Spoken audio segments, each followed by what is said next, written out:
Et des jeunes étaient organisés aujourd'hui à Gourin. Stéphanie Zad, Philippe Boger. Un premier forum pour informer. Aujourd'hui, plus de 1000 élèves des collèges et lycées du secteur de Gourin ont arpenté ces travées. Un moment important pour ces jeunes qui n'ont pas une idée encore très précise de leur avenir et surtout dans quel secteur géographique ils vont l'exercer. Moi je suis venu, c'est plus pour voir qu'est-ce qu'on pourrait faire après. Donc voilà, même si c'est pas ici, ou si c'est pas en Bretagne, c'est pas grave, enfin, c'est juste pour voir qu'est-ce qu'on peut faire. Après le BEP. But avoué de la manœuvre, faire rester les jeunes sur le centre-ouest Bretagne ou les faire revenir vers un projet professionnel. Le pays de Gourin n'est plus traditionnellement orienté vers l'agroalimentaire.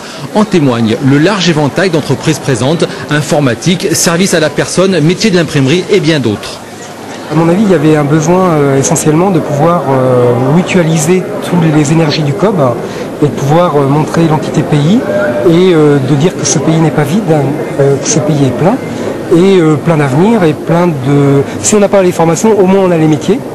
Donc on a aussi des centres de formation avec des formations spécifiques qui ne se font que au niveau du COB.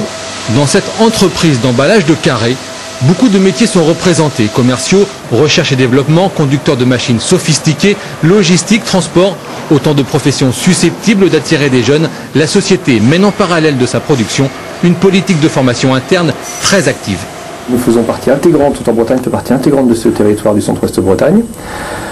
Et à ce titre, elle puise ses forces vives d'aujourd'hui et ses forces vives de demain en majeure partie sur le territoire. Donc il est important pour nous de faire connaître notre entreprise et d'expliquer à tous nos jeunes du pays qu'il y a une activité économique sur notre territoire, qu'ils peuvent s'épanouir en trouvant un métier qui leur convient près de chez eux. Ce premier forum des métiers fermera ses portes demain soir.